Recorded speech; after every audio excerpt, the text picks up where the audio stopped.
Hi everyone, I'm Ashley Lytwyn, registered dietitian nutritionist, and I am a dietitian who does not diet. I want to talk to you today about what are some of the reasons why we're promoting creating a different relationship with food without diets.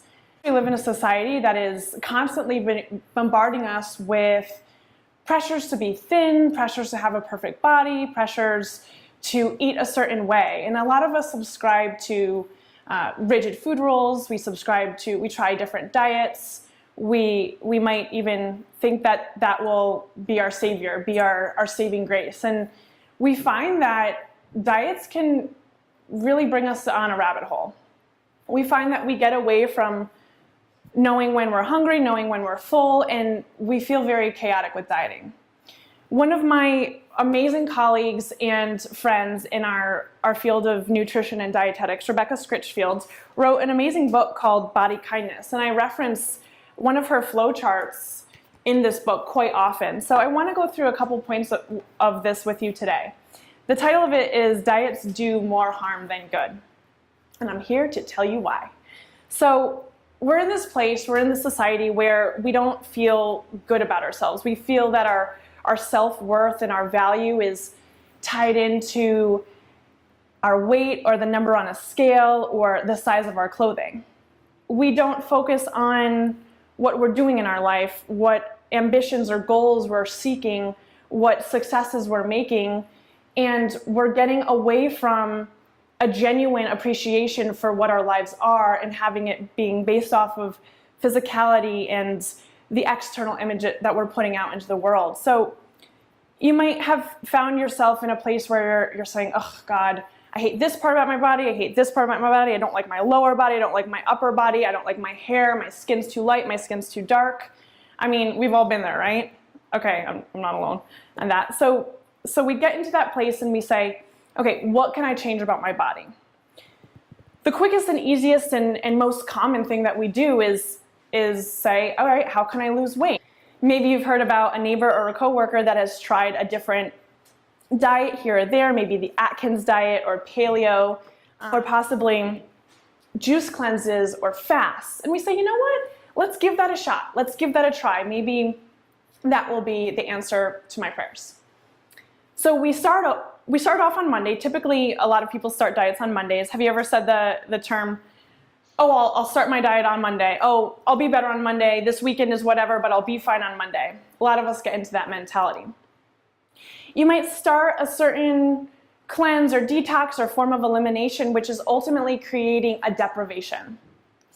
We might go a couple days, you feel really good for the first couple days. You feel strong, you feel like your willpower is kicking, you feel good about yourself. You're like, yeah, I'm rocking and rolling this diet. But as the next few days go on, you might start to feel fatigued. You might start to feel irritated. People around you might be a little, standoffish because you're short with them or you're not as bubbly and as happy as you were a few weeks prior when you were adequately nourishing yourself. So you shut up your hunger cues. You're like, I'm not going to listen to you. I'm going to stay strict with this diet. I'm going to be perfect. There's a really funny thing that is circulating on social media right now. It's a meme, and it says, breakfast smoothie with berries and non-fat yogurt. And it says, lunch, kale salad with vinaigrette and boiled chicken. And then it says, dinner, salmon with asparagus. And then it says, 9 p.m. rolls around, cookies, pizza, pasta, donuts, bakery items, and the whole gamut, because we find that when we're depriving ourselves throughout the day, those later hours of the evening is when a lot of people are pushing over to eat whatever they can find.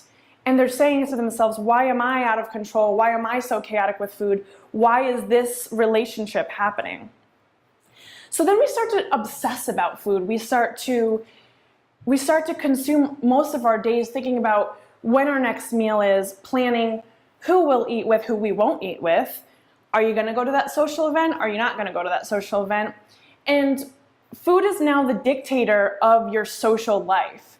A lot of people will say no to a lot of events where they might feel fearful around food. and fearful around certain people, even possibly along the lines of people saying something about their body or not being as far along with their weight loss as they anticipated with the start of their new diet. This obsession ultimately leads to really being stressed and being worried that you're not getting there fast enough. You're feeling frustrated, you're feeling hopeless, and the body actually starts to respond physiologically to that. The body starts to release cortisol, which is a stress hormone, and we go into a state of inflammation, digestive upset, constant worrying and rumination, and we're feeling like we're a prisoner to this diet. We're feeling like we can't get out of this, and the only way possible of getting out of it is either sticking to it and making it to that final day and really succeeding on that diet, or feeling like a failure and feeling like, crap, I messed up another diet, I wasn't able to stick with that diet. Why am I always failing on these diets? But the truth of the matter is, none of us fail on the diets. The diets fail us. And it's actually statistically proven now that 95% of diets actually fail us. 95%.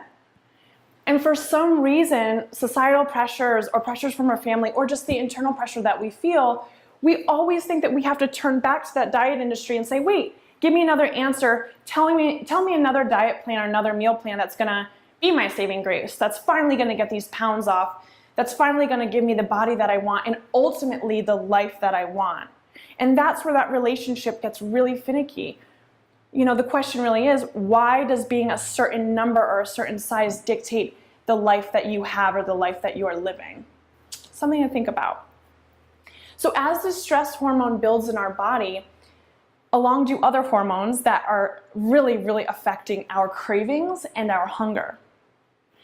Two hormones in particular, insulin and ghrelin, start to become all out of whack. Ghrelin is the hormone that contributes to a lot of our hunger.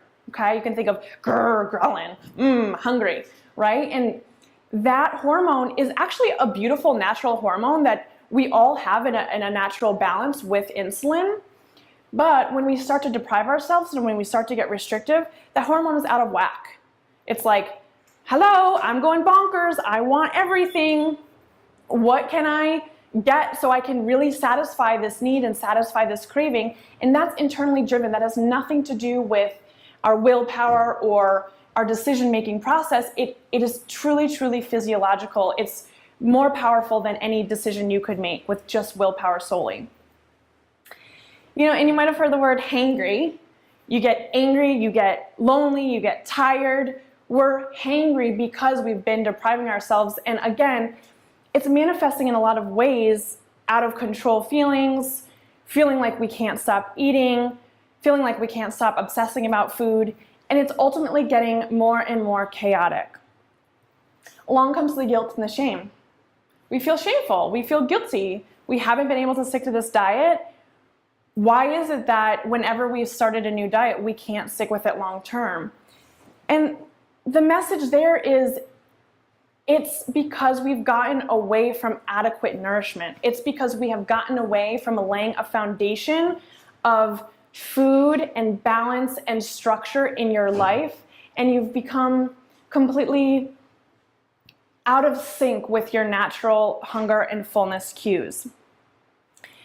As this cycle continues, most people ultimately lead to overeating or binge episodes.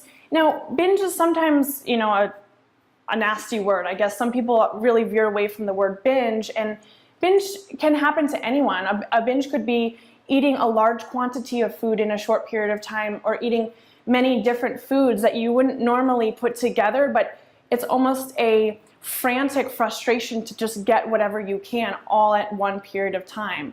You might also find that you can't stop picking or grazing throughout the day, and that cycle continues, and then we say, okay, I'll start over on Monday, or I'll start another diet, I'll try something else.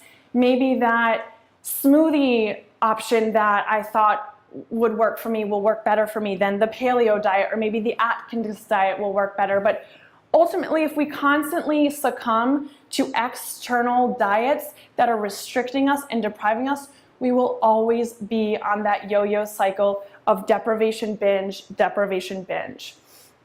So what I'm here to tell you today is that we have to bash that cycle. We have to get rid of it. And we have to get back to a place of making peace with food and making peace with your body.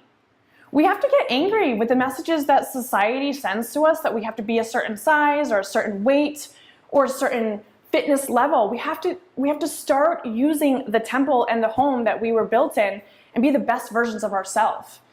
And by doing so, we start to say, how can I give myself proper and appropriate and adequate nourishment with whole foods, with wonderful fruits and vegetables, but also desserts like this beautiful pie right here, and creating a balance and a good relationship with both things.